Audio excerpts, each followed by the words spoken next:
Moriah with the rock of foundation, where you see now the dome of the rock, the golden dome. And the small hill that gets down from there is the city of David.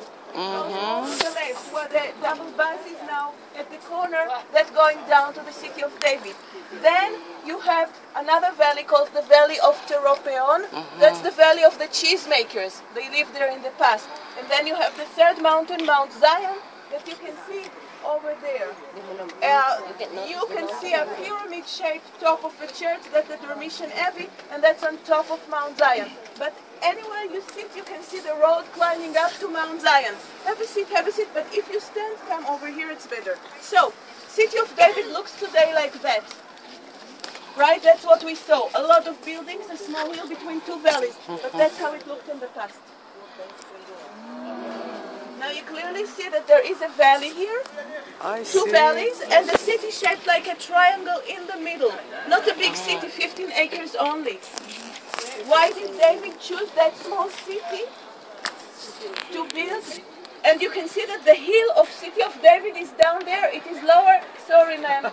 Everybody wants to see. So you can stand here or there. Or stand here, it's okay. Yeah, outside. So, City of David has a spring of water. It is lower than all the mountains around. Do you remember that verse saying, Jerusalem surrounded by mountains? Mountains around it. You can see that. It's all hills and valleys, and the city of Jerusalem of David is the lowest one between all the mountains here.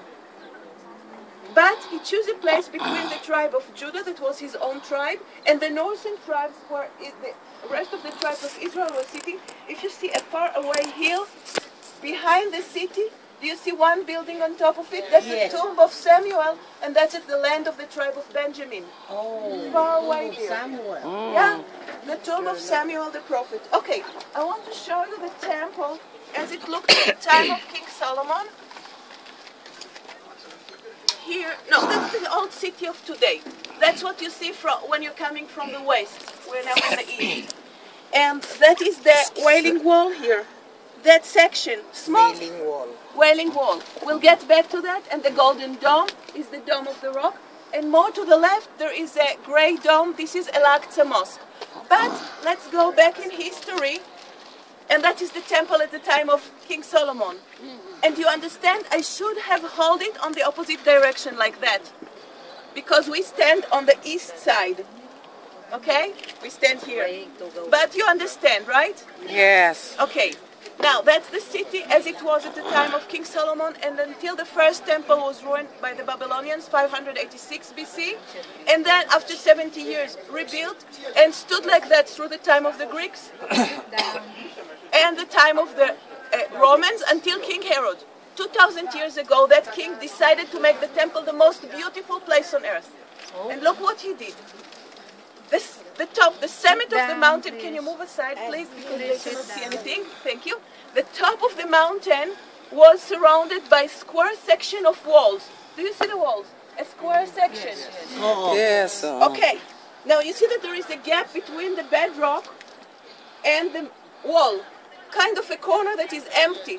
He filled it up by arches, and he put a roof on top of everything.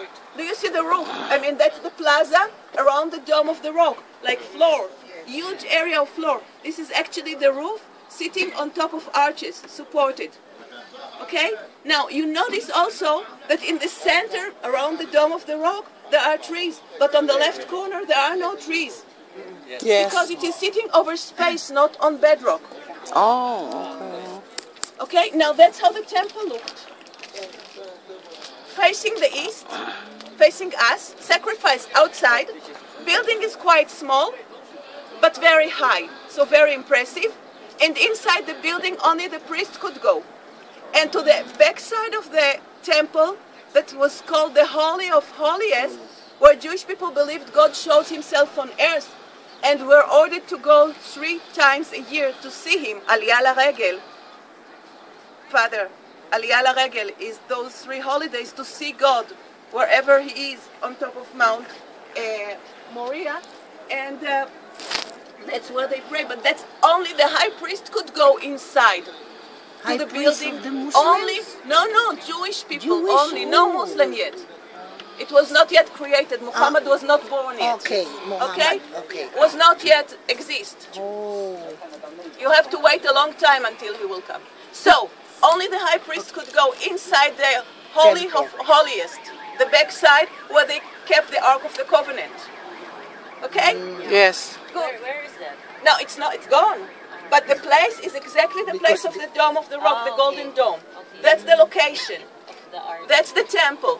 Now please notice on the left side of the temple there is an entrance by a white staircase. Do you see it? Do you see the white staircase behind me? That's what we saw when we drove the bus. Oh, yes, going up. That was the entrance to the temple. When Jesus came to pray in the temple, he came from Galilee, Jericho, Bethany, up on Mount Olives on the other side like we came yesterday. And he crossed the top of the mountain and then he got to this place. You see the smoke? You see a small building on its left? White bottom, black top. That's Dominus Flevit where he cried for Jerusalem. Then he went down to the valley and prayed in the temple, entered that white staircase. When he entered, look at that picture. Do you see that building right above the staircase? That building is not exist anymore. Today there is that Dome of the Rock. Sorry, that Al-Aqsa Mosque, the Great Dome. But in the past there was here a long building, the Royal Basilica. You know who was sitting there? Money changers. And that's why when Jesus came to the temple, the first thing he saw was the money changers, and he was upset. Now he knew he had problem with two different forces. One was the Romans. He had 5,000 followers, religious people. They might revolt against the Roman Empire. And they were afraid of him. He was big. They never listened to his speech and never knew that he was talking about peace and not about war.